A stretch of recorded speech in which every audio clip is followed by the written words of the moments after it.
Hello everyone. हा part 4 आहे the power of your subconscious mind या बुक्समधील मराठी ऑडिओ बुक. तर मी पार्ट 4 कंटिन्यू करते आहे. पार्ट 1, 2, 3ची प्लेलिस्टची लिंक मी डिस्क्रिप्शन बॉक्समध्ये दिलेली आहे. प्लीज तुम्ही ते व्हिडिओ बघितल्याशिवाय म्हणजे ते व्हिडिओ बघा आणि त्याच्याशिवाय तुम्हाला हा पार्ट कळणार नाही. तर आपला तिसरा पार्ट आहे चमत्कार घडवण्याची अंतर्मनाची शक्ती.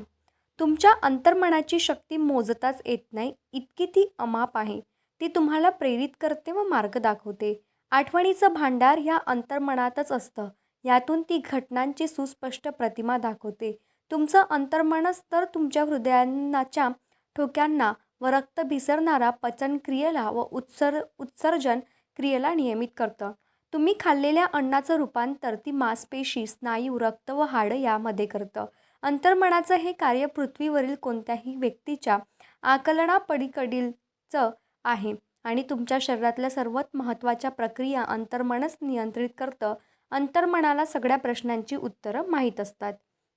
लक्षात घ्या, अंतर्मन कधीही झोपत नाही. ते मुळीच विश्रांती घेत नाही. ते निरंतरपणे काम करत असतं. तुम्हाला तुमच्या अंतर्मनाच्या चमत्कार घडून आणणाऱ्या शक्तीचा शोध द्यायचा असेल तर फक्त झोपी जाण्यापूर्वी तुमच्या अंतर्मनाला एवढंच सांगा की एखादी विशिष्ट गोष्ट तुम्हाला तडीस न्यायची आहे. तुम्हाला हे बघून आनंदासह आश्चर्य वाटेल. तुमच्या अंतरंगात अशी ऊर्जा सक्रिय होईल जी तुम्हाला इच्छित परिणाम देईल. अंतर्मनात ऊर्जेचा आणि ज्ञानाचा स्रोत आहे, जो तुमचा संपर्क थेट त्या सर्वशक्तिमान ईश्वराशी घडवून आणेल. ही अशी ऊर्जा आहे की ज्यावर ब्रह्मांड सक्रिय आहे. हीच ऊर्जा ग्रहांना त्यांच्या कक्षेत परिभ्रमण करायला लावते. सूर्यप्रकाशाला प्रकाशमान करते. तुमचं अंतर्मन हे आदर्श, आकांक्षा व इतरांचं हित यांच्या उत्कट इच्छांचं उगमस्थान आहे. शेक्सपियरचं उदाहरण पहा. त्यांना याच अंतर्मनाच्या साहाय्यानं असं महान सत्य जाणलं जे ज्याच्या साहित्यात प्रतिबिंबित झालं. ही सत्य त्या काळातल्या इतर कोणालाच समजली नव्हती. याच अंतर्मनाच्या साहाय्यानं फिडियर या महान शिल्पकारानं संगमरवर व ब्रॉन्झमध्ये सौंदर्य व डौलदारपणा आणि प्रमाणबद्धता यांचा मिलाप घडवला. कोरीव काम करण्याची कला, त्यातलं कौशल्य त्यांना प्राप्त केले ते याच अंतर्मनाच्या बळावर. खरं तर अंतर्मन ही एक अशी खोल विहीर आहे जिच्या तळातून महान कलाकारांनी अचाट ऊर्जा प्राप्त केली. याच अंतर्मनाच्या शक्तीनं महान इटालियन कलाकार राफेल याला मोडोनासारखी अमर कलाकृती साकार करण्यात त्यांनी केली आणि महान जर्मन संगीतकार जो बिथोवन याला मधुर संगीत रचना स्वरबद्ध करण्यास मदत केली ती अंतर्मनाच्या शक्तीनंच. काही वर्षापूर्वी मला ऋषिकेश येथील योगा फॉरेस्ट युनिव्हर्सिटीत व्याख्यानासाठी आमंत्रित करण्यात आलं होतं. या दरम्यान मुंबईहून येणाऱ्या एका सर्जनशी माझा सविस्तर संवाद झाला. त्या सर्जननी मला डॉक्टर जेम्स एड्सडेल यांची आश्चर्यचकित करणारी वास्तव कथा सांगितली. डॉक्टर एड्सडेल हे स्कॉटिश सर्जन होते. त्यांनी 1840च्या दशकात बंगालमध्ये काम केलं होतं. ही तेव्हाची गोष्ट आहे जेव्हा रोग्यांना बेशुद्ध करण्यासाठी इतर किंवा भूल देणाऱ्या आधुनिक रासायनिक द्रव्यांचा वापर सुरू झाला नव्हता. असं असूनही 1843 ते 1846च्या दरम्यान डॉक्टर एड्सडेल यांनी सर्व प्रकारच्या मिळून जवळजवळ 400च्या आसपास मोठ्या सर्जरी केल्या होत्या. डोळ्यांच्या, कानाच्या आणि गळ्याच्या शस्त्रक्रिया तर होत्याच, शिवाय कॅन्सरसारख्या वाढलेल्या गाठी दूर करण्यासंबंधीच्या शस्त्रक्रिया देखील यांचा यामध्ये समावेश होता. या सर्व शस्त्रक्रिया केल्या गेल्या होत्या त्या केवळ मानसिक भुलीच्या आधारे. पेशंट्स म्हणायचे की त्यांना दुःख वा वेदना जाणवत नव्हत्या. विशेष म्हणजे शस्त्रक्रिया करताना एकही रोगी दगावला नव्हता. वाव, खरंच हे रीड करून म्हणजे एवढं छान वाटलं की मला आश्चर्य वाटलं. कंटिन्यू माझ्यासोबत ऐकत राहा. मी तुम्हाला सांगते आहे. डॉक्टर एड्सडेलच्या पेशंट्सचा शस्त्रक्रियेनंतरचा मृत्यूचा दर देखील अत्यंत खालचा होता. ही गोष्ट त्यावेळची आहे जेव्हा लुई पाश्चर, जोसेफ लिस्टर यांसारख्या वैज्ञानिकांनी जंतुसंसर्ग या विषयात कोणतंही भरीव संशोधन केलं नव्हतं. शस्त्रक्रियेनंतरचा जीवाणूंचा संसर्ग हा शस्त्रक्रियेच्या वेळी हानिकारक जीवाणूंमुळे होऊ शकतो. तसेच तो उकडून निर्जंतुक न केलेल्या उपकरणामुळेही होऊ शकतो. याचंही ज्ञान कुणाला माहीत नव्हतं. त्या परिस्थितीतही डॉक्टर एसडेल त्यांच्या रोग्यांना संमोहित करायचे. त्यांना सूचना द्यायचे की शस्त्रक्रियेनंतरही तुम्ही सुरक्षित असाल. तुम्ही जंतुसंसर्ग आणि चिखडलेली जखम यांपासून सुरक्षित असाल.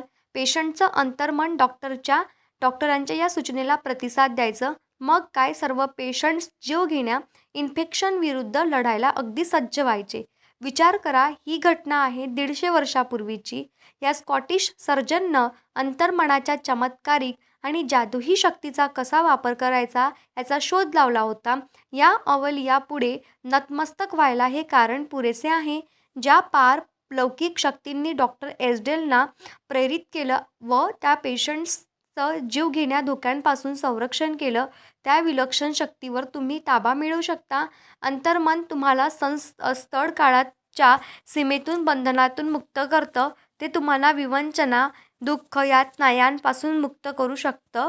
होय, तुमचे प्रश्न कितीही जटिल असोत आणि अंतर्मन सगळ्या प्रश्नांची उत्तर देऊ शकतं. तुमच्या अंतरंगात एक दिव्य शक्ती आहे, प्रज्ञा आहे, जी तुम्हाला मनाच्या आणि बुद्धीच्या पलीकडची आहे. या शक्तीमुळे घडणारे अनेक चमत्कार तुम्हाला आश्चर्यचकित करू शकतात.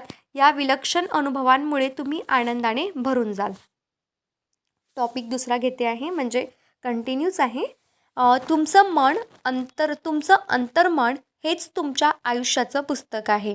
अंतर्मनाच्या पटलावर जे विचार, धारणा, मत, सिद्धांत, तत्व किंवा दुराग्रह कोरले जातात, त्यांचीच अभिव्यक्ती तुमच्या आयुष्यात बाह्य परिस्थिती, घटना किंवा स्थिती यांच्या रूपात होते. तुम्ही जे अंतर्मनावर जे छापाल त्याचाच अनुभव तुम्हाला तुमच्या आयुष्यात होईल. आयुष्याला नेहमी 2 बाजू किंवा 2 पैलू असतात, एक वस्तुनिष्ठ आणि एक व्यक्तिनिष्ठ. दृश्य, अदृश्य, विचार व प्रत्यक्ष निर्मिती. विचारांमुळे तुमच्या चैतासंस्थेत आवेग तयार होतो. यालाच म्हणतात मज्जावेग. मज्जावेगाच्या रूपात तुमच्या मेंदूच्या बाह्य भागाकडे विचार पोहोचवतो. मेंदूचा हा भाग म्हणजे तर्क करणारा अवयव आहे. जेव्हा तुमचं बाह्यमन एखादा विचार स्वीकारतं, तेव्हा तो विचार मेंदूच्या इतर भागांपर्यंत संक्रमित केला जातो. विचार मेंदूपर्यंत पोहोचताच तुम्हाला अधिक जिवंत अनुभूती होऊ लागते. लक्षात घ्या, तुमचं अंतर्मन वाद घालू शकत नाही. ते फक्त तुम्ही त्याच्यावर लिहिल्याप्रमाणे कृती करू शकतं.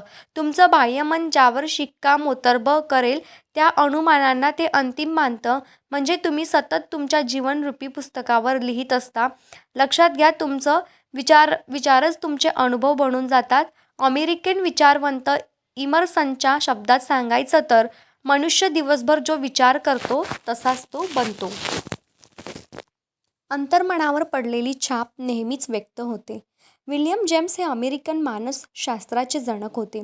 ते म्हणतात, जगाला हादरवून टाकण्याची शक्ती तुमच्या अंतर्मनात आहे. अफाट बुद्धिमत्तेनं, अचाट शहाणपणानं आणि भरमसाठ ज्ञानानं अंतर्मन समृद्ध असतं. तुम्ही तुमच्या अंतर्मनावर जी अमीट छाप सोडता ती सत्यात उतरवण्यासाठी अंतर्मन अक्षरशः आकाश पाताळ एक करून टाकतं. म्हणूनच अंतर्मनावर तुम्ही सकारात्मक कल्पना आणि रचनात्मक विचारच कोरले पाहिजेत. जगात इतकी प्रचंड अस्वस्थता आणि दुःख का आहे बरं? कारण बहुसंख्य लोकांना आपल्या अंतर्मनाची कार्य करण्याची पद्धत माहीत नाही.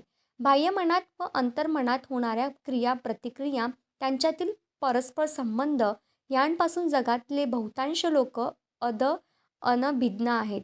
अंतर्मन, बाह्यमन यात परस्पर अनुरूपता, शांतता आणि परस्पर सामंजस्य असे संबंध असतील तर तुम्हाला स्वास्थ्य, आनंद, शांती आणि सुख मिळतं. जेव्हा बाह्यमन आणि अंतर्मन यात सुसंवाद असतो ते शांततेने कार्य करतात, तेव्हा कोणताही विरोधाभास आणि आजार उद्भवत नाही. हर्मिस ट्रिस्मेगिस्टस हे प्राचीन काळातले आणि जागतिक कीर्तीचे जादूगार म्हणून प्रसिद्ध होते.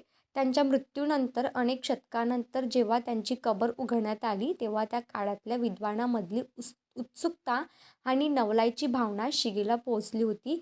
युगायुगांचं महानतम रहस्य या जादूगाराच्या कबरीत गवसलं होतं. असं म्हणतात, ते रहस्य होतं जे अंतरंगात तेच बाह्य भागात, जे वर तेच खाली. थोडक्यात तुमच्या अंतर्मनात तुम्ही जी छाप टाकता तीच अवकाशाच्या पडद्यावर अभिव्यक्त होत असते. मुसा, ईसा मसीह, येशू, बुद्ध, झोरास्टर, लाओ त्से आणि दृष्टे युगपुरुष यांनाही या सत्याचा उद्घोष उद्घोष केला होता. तुम्ही जे मानता तेच सत्य बनून परिस्थिती, अनुभव, घटना आणि तुमच्या रूपात तुमच्यासमोर प्रकट होतं. जे स्वर्गात आणि तुमच्या अंतर्मनात तेच पृथ्वीवर तुमच्या आयुष्यात हाच जीवनाचा सर्वोच्च नियम आहे. निसर्गात सर्वत्र क्रिया, प्रतिक्रिया, गती, विश्राम यांचा नियम आढळून येईल. पण या दोन टोकांच्या गोष्टीत संतुलन असायला हवं, तरच त्यांच्यात सुसंवाद निर्माण होईल. जीवनाचे नियम तुमच्यातही सहजपणे प्रभावित व्हावेत यासाठीच तुम्ही या जगात आला आहात. पण आता प्रवेश करणार व बाहेर अभिव्यक्त होणार सर्व काही यासारखंच असायला हवं. यात आत उमटलेला छाप आणि त्याची बाह्य जगातली अभिव्यक्ती समानच आणि परस्परांशी मिळती जुळती असायला हवी. बऱ्याचदा तुमच्या आयुष्यातल्या अपयशामागचं कारण असतं आत आणि बाहेर नसलेला ताळमेळ. नकारात्मक आणि विध्वंसक आणि क्रूरतेचे विचार विघातक भावना निर्माण करतात. मग त्या व्यक्त होण्यासाठी मार्ग शोधतात. त्या विविध रोगांच्या माध्यमातून अभिव्यक्त होतात. कधी अल्सरच्या, तर कधी तणावाच्या, तर कधी हृदयरोगांच्या, तर कधी दीर्घकालीन चिंतेच्या रूपात. आता या क्षणी तुमच्या अंतर्मनात स्वतःबद्दलची काय कल्पना किंवा कोणती भावना आहे? ही भावना तुमच्या अस्तित्वाच्या प्रत्येक कणातून क्षणाक्षणाला अभिव्यक्त होत असते. तुमचं शरीर, तुमची चेतना, आर्थिक परिस्थिती, मित्र, परिवार आणि सामाजिक दर्जा या सर्व बाबी म्हणजे तुमच्या स्वतःबद्दल असलेले कल्पनेचे परिपूर्ण प्रतिबिंब असते. तुमच्या अंतर्मनावरची छाप तुमच्या जीवनातील सर्व क्षेत्रात व्यक्त होत असते. या नियमाचा हाच खरा अर्थ आहे. आपण आपल्या नकारात्मक विचारांनी स्वतःलाच जखमी करत असतो. आजवर किती वेळा क्रोधित होऊन, भयग्रस्त होऊन, ईर्ष्या बाळगून किंवा खुन्नस बाळगून तुम्ही स्वतःलाच रक्तबंबाळ केलंय. या नकारात्मक भावना म्हणजेच एक प्रकारचं विषच आहे, जे तुम्ही अंतर्मनात शिरतं. तुम्ही जन्म घेताना अशा नकारात्मक भावना नक्कीच बाळगल्या नव्हत्या.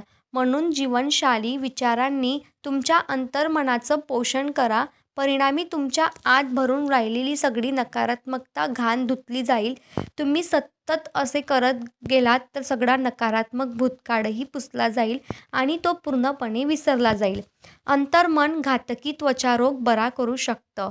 अंतर्मनाच्या उपचारशक्तीचा एक अत्यंत विलक्षण आणि विश्वसनीय पुरावा म्हणजे व्यक्तिगत उपचार होय. 40 वर्षापूर्वी मला घातक त्वचारोग झाला होता आणि मी तज्ज्ञ डॉक्टरकडे गेलो आणि त्याने वैदिक शास्त्रातले सर्वोत्तम उपचार केले माझ्यावर. पण मला एकाचाही फायदा झाला नाही. दिवसेंदिवस माझा आजार बळावतच चालला होता. मग एके दिवस मानसशास्त्राचं गाढ ज्ञान असलेलं एक धर्मगुरू मला भेटले. त्यांनी मला 139व्या स्तोत्राचा गूढार्थ समजावून सांगितला. त्याचा थोडक्यात अर्थ असा होता, ज्या माझ्या अंतर्मनानं माझं शरीर निर्माण केलं आहे ते त्याच्या आत समाविष्ट असलेल्या रचनानुसार त्या शरीराचं पुनर्निर्माणसुद्धा करू शकतं. धर्मगुरूंनी त्यांच्या घड्याळाकडे बोट दाखवत सांगितलं, हे घड्याळ बघ.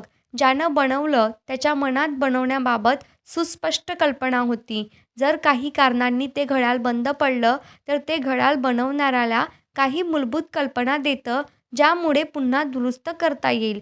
या उदाहरणाद्वारे धर्मगुरूंना काय सांगायचं होतं हे मला कळून चुकलं. माझं शरीर बनवणारं अंतर्मनही त्या घड्याळ बनवण्यासारखंच तर आहे. माझ्या शरीराला व्याधीमुक्त कसं करावं, माझ्या शरीरातील महत्त्वाच्या कार्यांना आणि प्रक्रियांना नेमकं काय मार्गदर्शन द्यावं हे अंतर्मनाला नक्कीच माहिती होतं. पण अंतर्मन असं करण्यासाठी मी त्याला आरोग्याची व निरामतेची अचूक सूचना द्यायला हवी होती. माझ्या अंतर्मनाला अचूकपणे दिलेली सूचना हे आहे कारण तर स्वास्थ्य आहे त्याचा परिणाम. साधी आणि सरळ प्रार्थना. शरीर, सर्व अवयव माझ्या अंतर्मनातल्या अमित आणि असीम बुद्धिमत्तेचं निर्माण केले आहेत. मला बरं कसं करावं हे त्याला माहीत आहे. अंतर्मनानंच माझ्या सगळ्या अवयवांना, पेशींना, स्नायूंना आणि हाडांना आकार दिला आहे. माझ्या अंतर्मयात समईचं हे अफाट, अचाट आणि असीम उपचारक तत्त्व आता माझ्या शरीरातल्या प्रत्येक पेशीला स्वास्थ्य प्रदान करत आहे. मी परिपूर्ण, स्वस्थ आणि उत्कृष्ट होत आहे. यासाठी मी आभारी आहे. माझ्या अंतरंगातल्या या सर्जनशील, निर्मितीशील बुद्धिमत्तेची कार्य खरेच अद्भुत आहेत. ही प्रार्थना मी दररोज 2 ते 3 वेळा मोठ्या मोठ्यानं म्हणायचो. जवळपास 3 महिन्यानंतर माझी त्वचा पूर्णपणे स्वस्थ झाली. तो घातक चर्मरोग खरंच गायब झाला होता. माझे डॉक्टर तर स्तंभितच झाले. पण मला मात्र मुळीच आश्चर्य वाटलं नाही, कारण मला यामागचं विज्ञान माहिती होतं. मी माझ्या अंतर्मनाला पूर्णतेची, सौंदर्याची आणि अखंडत्वाची जीवनानं रसरसलेली रूपरेषा दिली होती. त्यामुळे माझ्या अंतर्मनात ठाण मांडून राहिलेली नकारात्मक रूपरेषा, नकारात्मक कल्पना ही नाहीशी झाली. मनात संतुलनाला प्राधान्य असतं तोवर तुमच्या शरीरावर कोणताच वाईट परिणाम होत नाही. तुमच्या मनाला सकारात्मकतेच्या वर्षावात न्हावू द्या, मग सगळे आजार आपोआप दूर होतील. शरीराच्या सर्व कार्यांना अंतर्मन कसं नियंत्रित करतं?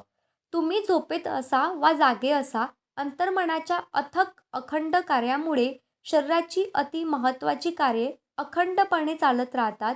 खरं तर यात तुमच्या बाह्यमनानं कोणतीच ढवळाढवळ करण्याची गरज नसते.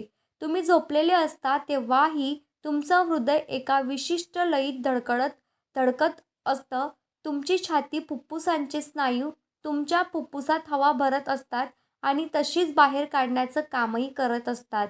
पेशींच्या कार्यातून निर्माण झालेल्या कार्बन डायऑक्साईड या टाकाऊ पदार्थाच्या बदल्यात तुम्हाला कार्यक्षम जिवंत ठेवणारा प्राणवायू घेतला जातो. तुमचं अंतर्मन तुमच्या पचनक्रियेचं आणि शरीरात अंतर्गत ग्रंथीच्या स्रावांचा निर्णय करतं. तुमच्या शरीरातल्या अनेक जटिल, गुंतागुंतीच्या क्रिया तुमच्या अंतर्मनच घडवून आणत असतं. हे सगळं अखंडपणे सुरू असतं, मग तुम्ही जागे असा वा झोपेत. आता तर तुम्हाला सांगितलं की तुमच्या शरीराची कार्य तुमच्या बाह्यमनाद्वारे स्वतःच्या हिमतीवर घडवून आणा, तर तुम्ही नक्कीच अपयशी ठराल. तुम्ही चटकन मरण्याचा पर्याय निवडाल, कारण शरीराच्या अंतर्भागातल्या सर्व प्रक्रिया अत्यंत गुंतागुंतीच्या आणि परस्परांशी निगडीत आहेत.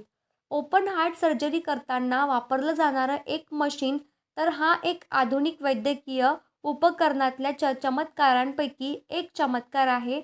पण त्याच्या तुलनेत तुमचं अंतर्मन वर्षानुवर्षे 12 महिने 24 तास जे कार्य करतंय ते नक्कीच विलक्षण आणि स्तंभित करणारं आहे.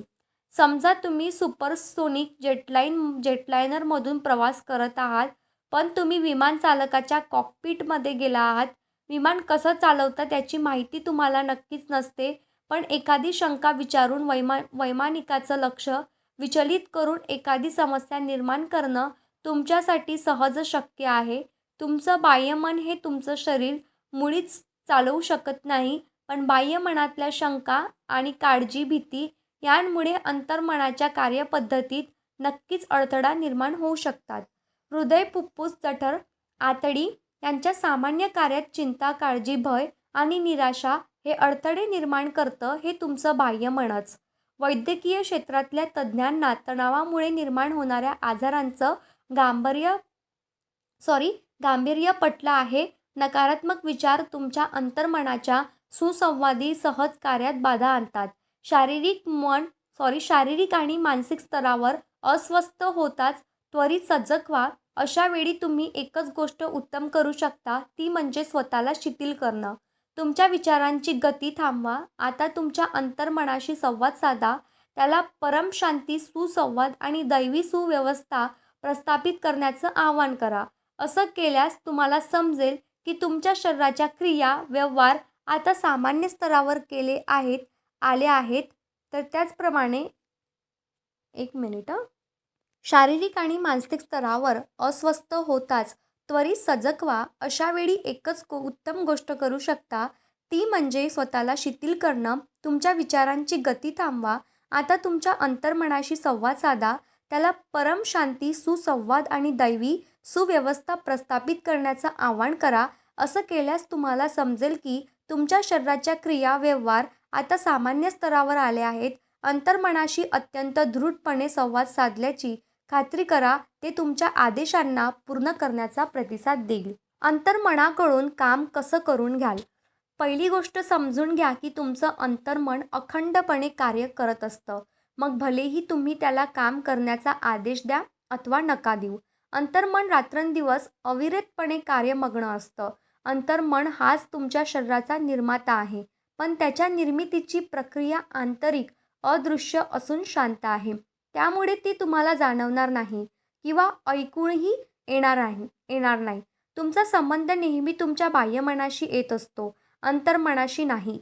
तुमचं बाह्यमन नेहमी सर्वोत्तमाचीच अपेक्षा करत राहील याची दक्षता घ्या. खात्री बाळगा की तुम्ही नेहमी जे विचार करता ते सकारात्मक, सत्य, न्यायपूर्व आणि सहज सुसंवाद तत्वांवर आधारित असावेत. आजपासूनच तुमच्या बाह्यमनाची काळजी घ्यायला सुरुवात करा. तनामनात, हृदयात आणि आत्म्यात ही गोष्ट सखोल रुजवा की अंतर्मन हे तुम्ही तुमच्या नेहमीच करत असलेल्या विचारांचं अनुसरूनच व्यक्त होतं, त्यानुसारच निर्मिती करतं. पाणी ते ज्यातून वाहतं त्या पाईपचा आकार धारण करतं. त्याचप्रमाणे तुमच्या जीवनातले सिद्धांत तुमच्या विचारांनुसार असतील. स्वतःला ठामपणे सांगा की तुमच्या अंतर्मनाचं उपचारक तत्त्व तुमच्यात सहज संवाद, समंजस संवाद, आरोग्य, शांती, सुख आणि समृद्धी त्यांच्या रूपात प्रभावित आहे. मूर्तिमंत बुद्धिमत्तेच्या किंवा तुम्हाला मार्गात भेटलेल्या प्रिय सहप्रवाशाच्या रूपात त्याची कल्पना करा.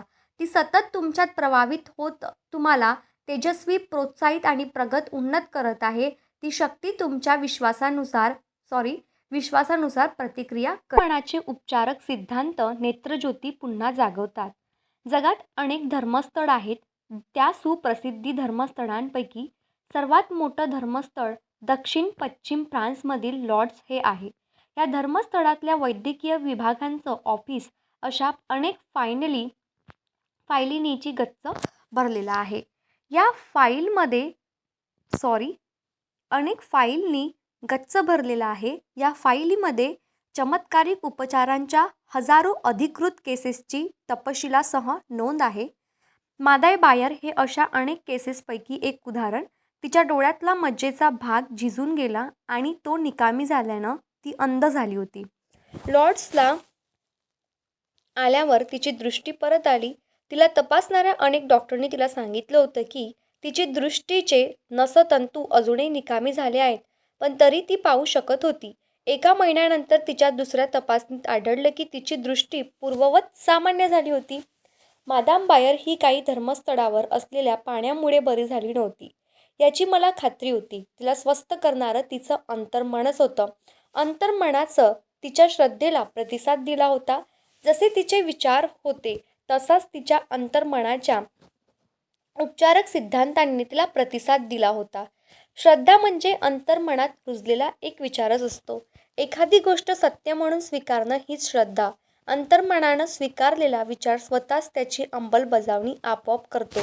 मादाम बायर या त्या धर्मस्थळाला भेट देण्यासाठी संपूर्ण श्रद्धेसह आणि मोठ्या आशेनं गेली होती. मी पूर्णतः बरी होणारच आहे असा ठाम विश्वास तिच्या मनात होता. या विश्वासामुळेच तिच्यातली उपारक शक्ती जागृत झाली. तिच्यातल्या उपचारक बळाला मुक्त करून तिच्या अंतर्मनानं तिला असाच सकारात्मक प्रतिसाद दिला. ज्या अंतर्मनानं ज्या डोळ्यांची निर्मिती केली ते नक्कीच डोळ्यातल्या एका मृत पेशीला पुन्हा सजीव करू शकतं. ज्या रचनात्मक सिद्धांतांनी निर्मिती केली त्या सिद्धांतांनी स्वास्थ्याची पुनर्निर्मिती केली. तुमचा जसा विश्वास असेल तसंच तुमच्यासोबत घडेल. संपूर्ण स्वास्थ्याची कल्पना तुमच्या अंतर्मनापर्यंत पोहोचवा. साऊथ आफ्रिकेतील जोहान्सबर्ग येथे मला एक पादरी भेटले. त्यांनी शरीरभर पसरलेल्या फुफ्फुसांच्या कॅन्सरवर कशी मात केली याची कहाणी मला सांगितली. त्यांनी संपूर्ण स्वास्थ्याची कल्पना त्यांच्या अंतर्मनापर्यंत पोहोचवण्याची पद्धत वापरली. माझ्या विनंतीवरून त्यांनी मला पाठवलेली ती प्रार्थना पद्धत अशी होती. दिवसातून अनेक वेळा मी स्वतःला शारीरिक आणि मानसिक स्तरावर संपूर्णपणे शिथिल करत असे. माझ्या शरीराला मी पुढील सूचना देत असे. माझी पावलं रिलॅक्स झाली आहेत. माझे घोटे रिलॅक्स झाले आहेत. माझे पाय आणि माझे पोटाचे स्नायू रिलॅक्स झाले आहेत. माझं हृदय आणि माझी फुफ्फुसं रिलॅक्स आहेत. माझं मस्तक रिलॅक्स आहे. माझं संपूर्ण अस्तित्व रिलॅक्स झालं आहे.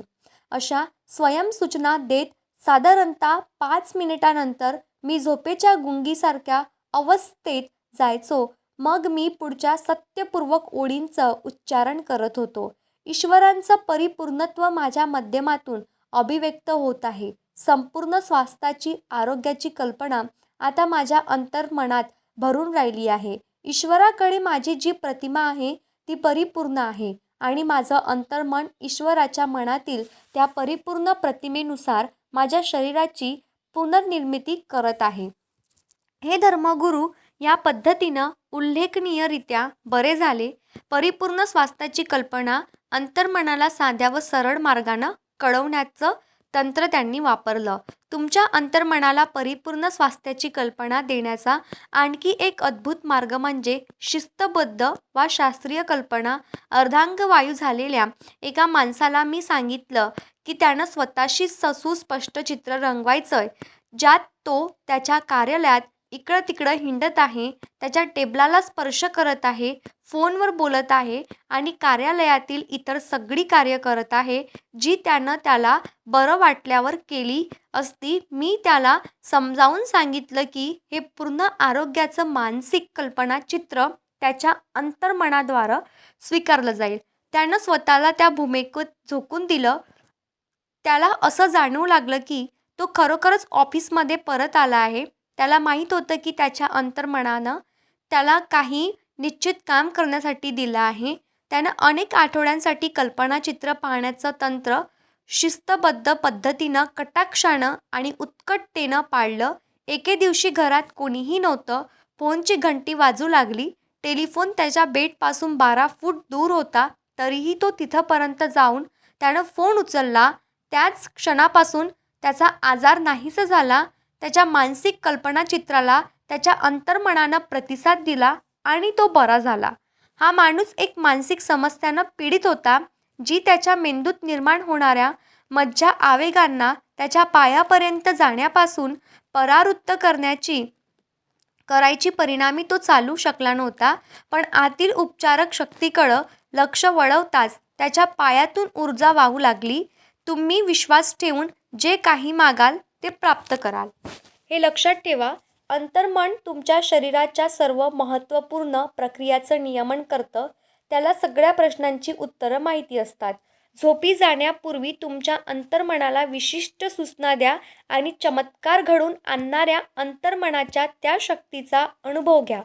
तुम्ही तुमच्या अंतर्मनावर ज्या विचारांची छाप सोडता ते विचार, परिस्थिती, अनुभव आणि घटनांच्या रूपात अभिव्यक्त होत असतात. म्हणून तुमच्या अंतर्मनात जाणणाऱ्या सर्व कल्पनांवर व विचारांवर काळजीपूर्वक लक्ष द्या.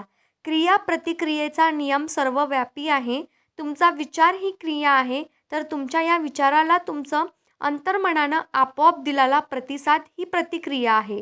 आपल्या विचारांबाबत सजग राहा. अपूर्ण राहिलेल्या इच्छांमुळे सगळ्या विफलता निर्माण होतात. जर तुम्ही समस्यांच्या, अडचणींचाच विचार करत राहिलात तर तुमचं अंतर्मन तशाच प्रकारे प्रतिसाद देईल व तुम्ही आपल्याच हिताचा मार्ग रोखाल. माझा विश्वास आहे की ज्या अदृश्य शक्तीने मला ही इच्छा दिली आहे तीच इच्छा पूर्ण करत आहे. या स्वयंसूचनेनं तुमचे सगळे संघर्ष मिटतील. चिंता, काळजी, भय तुमच्या हृदयाच्या, फुफ्फुसाच्या व इतर अवयवांच्या लयबद्ध कार्यात ढवळाढवळ करू शकते. म्हणून तुमच्या अंतर्मनाचं सकारात्मक स्वास्थ्य आणि संवाद आणि शांतीपूर्व विचारांनी पोषण करा, म्हणजे तुमच्या शरीराची सर्व कार्ये पूर्ववत होतील. तुमच्या बाह्य मनाला सदोदित तुमच्या सर्वोत्तमच्या अपेक्षेत गुंतवा. मग तुमचं अंतर्मन पूर्ण निष्ठेनं तुमच्या विचारांना साकार करेल. तुमच्या समस्येच्या सुखद निराकरणाचे किंवा अंताचे कल्पनाचित्र पहा. परिपूर्तीचा रोमाचा अनुभव म्हणजे मग तुम्ही जी कल्पना कराल तिचा स्वीकार तुमचं अंतर्मन करेल व तुम्हाला प्रत्यक्षात तसेच परिणाम मिळतील. धन्यवाद. माझा व्हॉईस व्हिडिओ आवडला असेल तर प्लीज व्हिडिओला लाईक करा, कमेंट करा म्हणजे जर तुम्हाला जर काही माझ्या वाचण्यामध्ये अजून काही इम्प्रूव्हमेंटबद्दल सांगायचं असेल किंवा काही फीडबॅक द्यायचा असेल, तर तुम्ही मला नक्की कमेंट करून कळवा. आणि प्लीज जर तुम्ही नवीन असाल तर please I really request you माझ्या चॅनलला सबस्क्राईब करा. धन्यवाद. आपण भेटू नवीन व्हिडिओमध्ये. तर आपण त्यावेळेस पार्ट 5 कंटिन्यू करू आणि 4th लेसन कंप्लीट करू.